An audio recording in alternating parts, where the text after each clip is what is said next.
피해자가 음주 측정을 해서 음주운전한 것이 드러났는데 어떻게 무죄를 받았냐고요?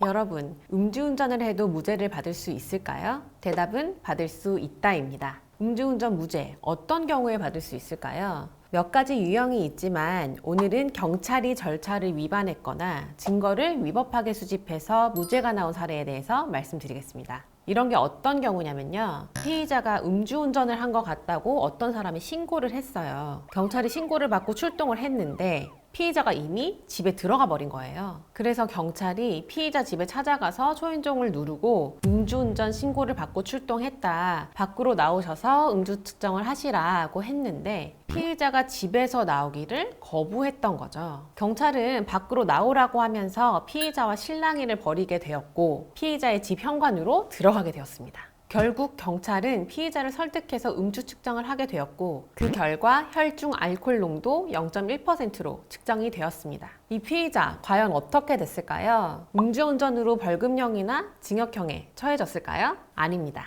이 사안에서 피의자는 무죄를 받았습니다. 피의자가 음주 측정을 해서 음주운전한 것이 드러났는데 어떻게 무죄를 받았냐고요? 정답은 바로 피의자가 집에서 나오기를 거부했다는 것에 있습니다. 피의자가 집에서 나오기를 거부한 시점이 바로 강제수사로 변하는 지점인데요. 우리 형사소송법은 현행범이나 긴급체포가 아니면 피의자의 동의를 받아서 임의동행을 하도록 하고 있고 강제수사를 하기 위해서는 영장을 받도록 규정하고 있어요. 경찰이 피의자의 주거지에 들어간 것은 형사소송법상 수색에 해당되니까 영장을 받아야 돼요. 그런데 이 사안에서 경찰은 영장 없이 피의자의 집에 들어갔잖아요. 사후에도 물론 영장을 받진 않았었고요. 경찰이 영장 없이 피의자 집 현관에 들어갔다는 것은 피의자의 주거에 침입했다는 게 되고요. 결국 이러한 행위는 위법한 수색에 해당하게 됩니다. 그러니까 경찰이 피의자의 집 현관에 들어간 때부터 한 1년의 행위들을 통해서 얻은 증거들은 적법 절차를 위반한 수사에 따라서 획득한 거니까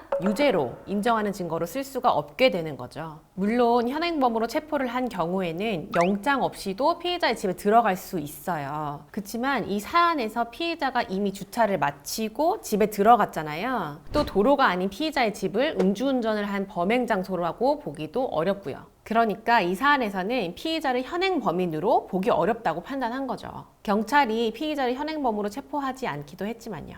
경찰이 피의자를 설득해서 음주 측정을 했지만 그 당시 촬영한 영상, 단속 경위서, 주치 운전자 정황 진술 보고서, 음주운전 단속 결과 통보서 이런 것들은 모두 위법 수치 증거로서 증거 능력이 없게 되었습니다. 증거가 없으니까 음주운전에 대해서도 무죄가 선고되었고요. 진짜 경찰이 피의자의 동의 없이 주거 침입을 했느냐가 문제가 되면 검사가 경찰이 피의자의 동의를 받았다는 사실을 입증해야 합니다.